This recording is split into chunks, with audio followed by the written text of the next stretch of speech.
नमस्कार छात्रों, आप सभी का इस चैनल पे हार्दिक स्वागत है। मैं हूं गंगाधर हंडे और आज हम इस वीडियो के माध्यम से 10वीं बोर्ड परीक्षा 2022 हिंदी की जो कृति पत्रिका हुई थी, उस कृति पत्रिका का स्पष्टीकरण के साथ उत्तर पत्रिका आज हम देखने वाले हैं। तो ये जो 80 अंक की जो प्रश्न पत्रिका थी, इसमें विभाग एक जो है वह गद्य पर आधारित होता है और वह परीक्षा में हमें 20 अंक के लिए पूछा जाता है। तो इसमें प्रश्न पहला और जो है वह है निम्नलिखित पठित गद्यांश पढ़कर दी गई सूचनाओं के अनुसार कृतियां कीजिए। यह 8 अंक के लिए हमें पूछा जाता है। तो इसमें ये जो परिच्छेद है, इस परिच्छेद के आधार पर सारे प्रश्न के उत्तर हमें लिखने हैं। तो देखेंगे कौन कौन सी कृतियां है वह हम देखने वाले हैं। तो इस पर आधारित पहली जो कृतियां है वह लिखिए, यह 2 अंक के लिए पूछा गया है। तो औपचारिकता निभाने वालों की विशेषताएं, तो कौन कौन सी विशेषता है? तो इसमें पहली जो विशेषता है वह है इन्हें मरीजों से हमदर्दी नहीं होती और दूसरी विशेषता है यह सिर्फ सूरत दिखाने आते हैं। ऐसे 2 मुद्दे लिखे तो हमें 2 अंक मिल सकते हैं। अब दूसरी कृति देखेंगे। आकृति में लिखिए लेखक ने तय किया। लेखक ने क्या क्या तय किया यह हमें लिखना है। तो लेखक ने पहला है आज कोई भी आए मैं आंख नहीं खोलूंगा। आज कोई भी आए मैं आंख नहीं खोलूंगा। और दूसरी बात तय की वह है चुपचाप पड़ा रहूंगा। आगे देखेंगे कि तीसरा जो है इसमें एक जो है वह गद्यांश में प्रयुक्त शब्द युग्म ढूंढकर लिखिए। तो कौन कौन से शब्द है? तो इसमें पहला शब्द है थोड़ी बहुत और दूसरा शब्द है धीरे धीरे। अब 3 में से 2 है वह लिखिए वचन परिवर्तन करना है और लिंग परिवर्तन करना है। इसे एक शब्द दिया गया है वह है बच्चा। इस बच्चा शब्द का हमें पहले वचन परिवर्तन करना है और बाद में बच्चा इस शब्द का लिंग परिवर्तन करना है। तो बच्चा का वचन परिवर्तन इस प्रकार होगा बच्चे और लिंग परिवर्तन होगा बच्ची। आगे देखेंगे मरीज से मिलने जाते समय कौन कौन सी सावधानियां बरतनी चाहिए, इस विषय पर अपने विचार लिखिए। तो यह सोमत पर आधारित प्रश्न है। यह 2 अंक के लिए प्रश्न है। तो इसके लिए छात्रों को अपने अपने सोमत के आधार पर 4 से 5 वाक्य लिखने आवश्यक है। तो इस प्रकार होगा प्राय सभी को कभी न कभी मरीजों से मिलने अस्पताल में जाना पड़ता है। मरीजों से मिलने जाते समय कुछ सावधानियां बरतना आवश्यक, अत्यंत आवश्यक है। मरीजों से मिलने जाते समय हमें इस बात का ध्यान रखना चाहिए कि हमारी वजह से कोई कष्ट न पहुंचे। बच्चे चुलबुले होते हैं, इसलिए मरीजों के पास बच्चों को नहीं लेकर जाना चाहिए। बीमारी में दवा और पथ्य के साथ मरीजों को आराम और अच्छी नींद आवश्यक है। अतः मरीज के पास ज्यादा देर तक बैठना, जोर जोर से बोलना, मरीजों की बीमारी के बारे में नकारात्मक बातें करना आदि उचित नहीं है। जहां तक हो सके मरीजों का उत्साह हमें बढ़ाना चाहिए। अस्पताल में डॉक्टर मरीजों को उसकी आवश्यकता के अनुसार दवाइयां देते हैं, इसलिए मरीजों से देसी नुस्खे आजमाने की बातें नहीं करनी चाहिए और न ही डॉक्टरों की दवाई के बारे में रोगी के मन में किसी तरह का भ्रम पैदा करना चाहिए। इस प्रकार हमें उत्तर लिखना है। अगला देखेंगे प्रश्न पहला आ जो है वह निम्नलिखित पठित गद्यांश पढ़कर दी गई सूचनाओं के अनुसार कृतियां कीजिए। तो इसमें ये जो परिच्छेद है, इस परिच्छेद के आधार पर देखेंगे कौन कौन सी कृतियां है। तो इसमें पहली कृति है आकृति में लिखी है। तो सुहाग वाले गहने, कौन कौन से सुहाग वाले गहने हैं? 2 गहने हमें लिखने हैं। तो इसमें पहला है टीका और दूसरा गहना है नथुनी या बिछिया भी आप लिख सकते हैं।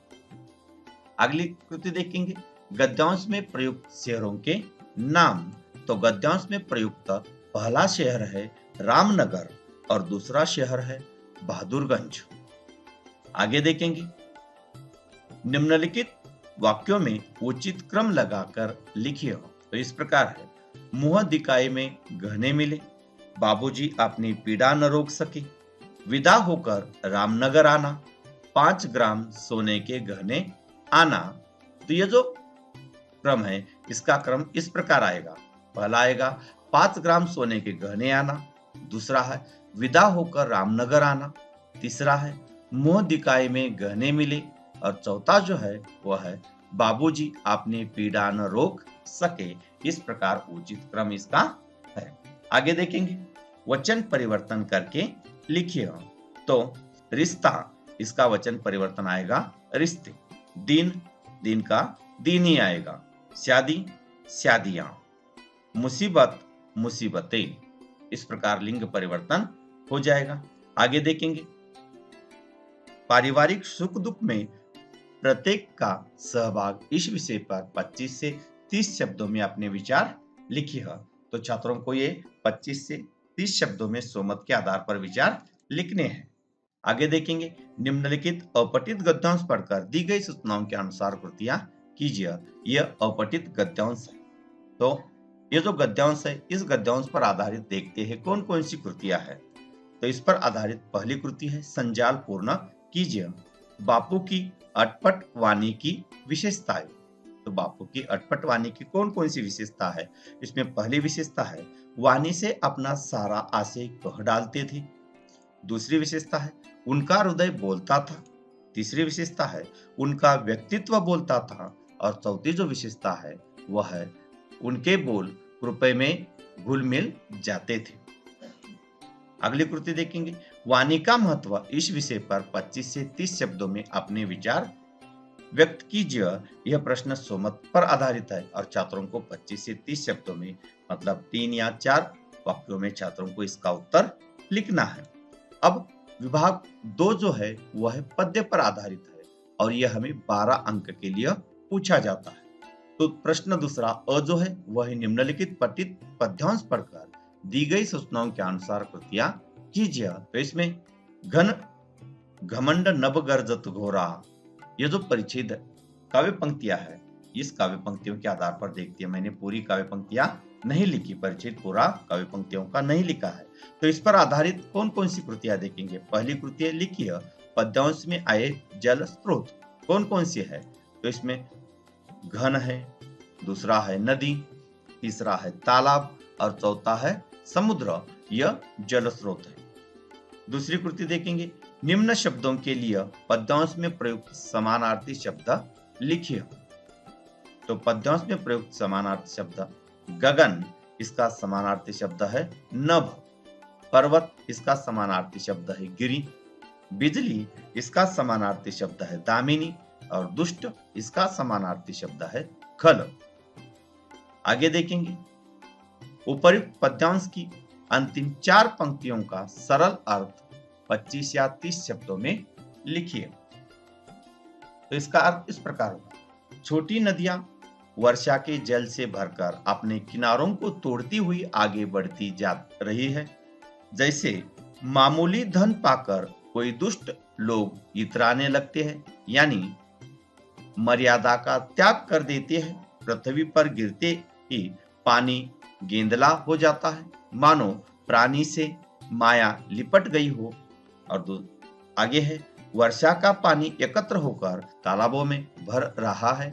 जैसे एक एक कर सद्गुण सज्जन व्यक्तियों के पास चले जाते हैं, नदी का पानी समुद्र में जाकर इसी प्रकार स्थिर हो जाता है, जिस प्रकार जीव हरि मतलब ईश्वर को प्राप्त कर अचल हो जाते हैं। इस प्रकार सरल अर्थ आप लिख सकते हैं। अगले देखेंगे, निम्नलिखित पठित गद्यांश पढ़कर दी गई सूचनाओं के अनुसार कृतियां कीजिए। तो ये जो पद्यांश है, पठित पद्यांश, इस पर आधारित देखेंगे कौन कौन सी कृतियां है। तो पहली कृतियां है उचित जोड़ियां मिलाकर लिखिए। तो हृदय, भुजा, अतिथि, रत्न, संचय, दान, देव, तेज और शक्ति, यह इसकी हमें उचित जोड़ियां लगानी है। तो जोड़ियां कुछ इस प्रकार होगी, अतिथि, देव, दूसरी जोड़ी है संचय, दान, तीसरी जोड़ी है तेज, रत्न और चौथी जो जोड़ी है वह है भुजा, शक्ति। इस प्रकार जोड़ी हम लगा सकते हैं। आगे देखेंगे, उपसर्ग और प्रत्यय लगाकर नए शब्द लिखिए। नम्र शब्दों को पहले उपसर्ग और बाद में प्रत्यय लगाकर नए दो शब्द हमें तैयार करने हैं। तो नम्र इस शब्द को उपसर्ग लगाने से विनम्र हो जाएगा और प्रत्यय लगाने से नम्रता हो जाएगा। ता प्रत्यय लगाने से नम्रता हो गया और वी उपसर्ग लगाने से विनम्र। ऐसे दो शब्द हमने तैयार किया है। अगली कृति देखेंगे। निम्न शब्दों के लिए पद्यांश में आए विलोमार्थी शब्द लिखिए। विलोम मतलब विरुद्धार्थी शब्द हमें लिखने हैं। तो पहला है अज्ञान, इसका विरुद्धार्थी शब्द है ज्ञानी या सुजान। और दूसरा शब्द है दानव, इसका विरुद्धार्थी शब्द है विलोम शब्द देव। आगे देखेंगे। पद्यांश की प्रारंभिक 4 पंक्तियों का सरल अर्थ 25 या 30 शब्दों में आपको लिखना है। तो इस प्रकार अर्थ होगा। भारत के लोग सदा से चारित्र्यवान रहे हैं। हमारी भुजाओं में भरपूर शक्ति रही है। भारतीयों में वीरता की कभी कमी नहीं रहती। साथ ही नम्रता सदा हमारा गुण रहता है। हमने कभी अपनी उपलब्धियों पर घमंड नहीं किया। हमें अपनी सभ्यता और संस्कृति पर गर्व रहा है। हम कभी किसी को दुखी नहीं देख सकते। दीन दुखियों की सेवा करने के लिए हम भारतीय सदैव तत्पर रहते हैं।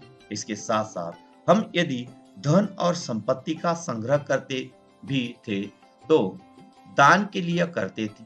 दानवीरता भारतीयों का गुण रहा है।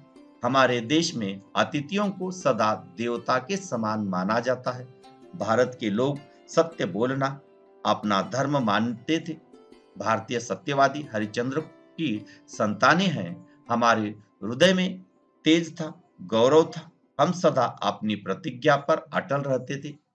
प्राण जाए पर वचन न जाए, हमारा जीवन मूल्य रहा है। आगे देखेंगे कि विभाग तीसरा जो है वह पूरक पठन पर आधारित है और यह 8 अंक के लिए पूछा जाता है। तो इसमें अ जो है वह निम्नलिखित पठित गद्यांश पढ़कर दी गई सूचनाओं के अनुसार कृतियां कीजिए। तो देखेंगे कौन कौन सी कृतियां है इस पर। तो पहला है कि 1-2 शब्दों में उत्तर लिखिए। तो पहला है इसका तिलक आया था। तो इसका उत्तर है मुखराम। दूसरा है द्वार पर बज रही थी। इसका उत्तर है शहनाई। तीसरा है बड़े हंडे में पक रही थी। तो इसका है मसालेदार तरकारी। और अंतिम है चारपाइयों पर विश्राम कर रहे थे मेहमान। इस प्रकार एक शब्दों में इसके उत्तर हो गए। अगला है कि सांस्कृतिक परंपरा के संवर्धन में हमारा योगदान, इस विषय पर अपने विचार 25 या 30 शब्दों में स्वमत के आधार पर छात्रों को लिखना है। प्रश्न तीसरा आज जो है वह निम्नलिखित पठित पद्यांश पढ़कर दी गई सूचनाओं के अनुसार कृतियां कीजिए। तो ये जो परिच्छेद है पठित पद्यांश है, इस पर आधारित जो परिच्छेद है हम देखेंगे। इस पर आधारित जो कृतियां है वह हम देखेंगे। एक ऐसे प्रश्न तैयार कीजिए जिनके उत्तर निम्न शब्द हो। तो पहला है जीवन नैया और दूसरा शब्द है फागुन। तो इसके प्रश्न इस प्रकार हो गए। मांझदार में कौन डोल रही थी। तो इसका उत्तर आएगा जीवन नैया। और दूसरा है प्रश्न जो है रंग बिरंगे रंग लेकर कौन आया। तो इसका उत्तर है फागुन। आगे देखेंगे जीवन एक संघर्ष है। इस विषय पर अपने विचार 25 या 30 शब्दों में स्वमत के आधार पर छात्रों को लिखना है। अब विभाग 4 जो है वह है भाषा अध्ययन, जो कि व्याकरण पर आधारित है और यह परीक्षा में 14 अंक के लिए पूछा जाता है। तो सूचना के अनुसार हमें कृति करनी है। देखते हैं पहली कृति कौन सी है। निम्नलिखित वाक्यों के अधोरेखित शब्द का शब्द भेद पहचान कर लिखिए। यहाँ शब्द है आज फिर उसे साक्षात्कार के लिए जाना है। तो उसे यह जो शब्द है इस शब्द का हमें शब्द भेद लिखना है। तो यह जो शब्द भेद है सर्वनाम। छात्रों को सिर्फ वह संज्ञा है, सर्वनाम है या विशेषण है, इतना ही लिखना है। सर्वनाम मान लीजिए यह शब्द उसे, यह शब्द सर्वनाम है तो इसका उपभेद लिखने की आवश्यकता नहीं है। अब दूसरी कृति देखेंगे। निम्नलिखित अव्यय में से किसी एक अव्यय का अर्थपूर्ण वाक्य में प्रयोग कीजिए। क्योंकि और पास ये दो अव्यय शब्द है। तो क्योंकि इसका वाक्य में प्रयोग हो जाएगा, यह वीडियो मैंने पूरा देखा क्योंकि मेरी आज परीक्षा थी। और दूसरा वाक्य जो है, मेरे पास मास्क है। आगे देखेंगे, प्रति पूर्ण कीजिए। तो इसमें शब्द, संधि विच्छेद और संधि भेद लिखना है।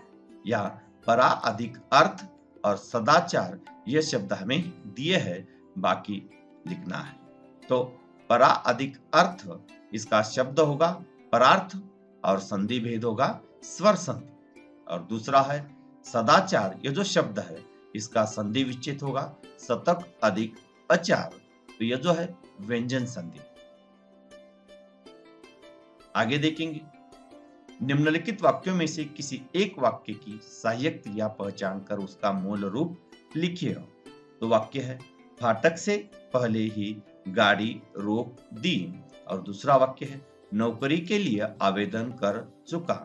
तो इसका है सहायक क्रिया दी, तो मूल क्रिया है देना। और दूसरे वाक्य की सहायक क्रिया है चुका, तो मूल क्रिया चूकना। आगे देखेंगे, निम्नलिखित क्रियाओं में से किसी एक क्रिया का प्रथम तथा द्वितीय प्रेरणात्मक रूप हमें लिखना है। तो क्रिया देखेंगे, देखना, तो इसका प्रथम रूप है दिखाना और द्वितीय प्रेरणात्मक रूप है दिखवाना। दूसरा है भूलना, तो इसका प्रथम प्रेरणात्मक रूप है भुलाना और भुलवाना। आगे देखेंगे, निम्नलिखित मोहरों में से किसी एक मोहरे का अर्थ लिखकर उचित वाक्य में प्रयोग कीजिए। तो दाद देना मतलब प्रशंसा करना, इसका वाक्य में उपयोग इस प्रकार होगा, मैंने कविता सुनाई तब सभी ने दाद दी। अगला देखेंगे, मुंह लाल होना, गुस्सा होना, तो इसका वाक्य में उपयोग आएगा, मुझे आइसक्रीम खाते देख माँ का मुंह लाल हो गया। आगे देखेंगे, अधोरेखित वाक्यांश के लिए कोष्टक में दिए मोहरे में से उचित मोहरे का चयन करके वाक्य फिर से लिखिए। यह मोहरे दिए है, कांप उठना और बोलबाला होना। सार्वजनिक अस्पताल का ख्याल आते ही मैं भयभीत हो गया। तो इसके लिए कौन सा शब्द आएगा? तो सार्वजनिक अस्पताल का ख्याल आते ही मैं कांप उठा। आगे देखेंगे, निम्नलिखित वाक्यों में से किसी एक वाक्य में प्रयुक्त कारक पहचान कर उसका भेद लिखिए। टॉलस्टॉय और चेखव की रचनाएं भी मुझे प्रिय है। जैसे कि संबंध कारक। और दूसरा वाक्य है, रूपा उस समय कार्यभार से उद्विग्न हो रही थी। तो इसमें से करण कारक। आगे देखेंगे, निम्नलिखित वाक्यों में यथास्थान उचित विराम चिन्हों का प्रयोग करके वाक्य फिर से लिखिए। तो वाक्य इस प्रकार है, ओह कमबख्त ने कितनी बेदर्दी से पीटा है। तो उचित जगह विराम चिन्ह इस प्रकार होगा, ओह कमबख्त ने कितनी बेदर्दी से पीटा है। इस प्रकार उचित विराम चिन्ह का प्रयोग हमें करना है। आगे है, निम्नलिखित वाक्यों में से किसी दो वाक्यों का सूचना के अनुसार काल परिवर्तन करना है हमें। पहला वाक्य है, मेरी सबसे छोटी बहन पहली बार ससुराल जाएगी। यह जो वाक्य है, यह वाक्य अपूर्ण भूतकाल में हमें परिवर्तन करना है। तो अपूर्ण भूतकाल में इस प्रकार होगा, मेरी सबसे छोटी बहन पहली बार ससुराल जा रही थी। आगे देखेंगे, प्राण को मन से अलग करना पड़ा।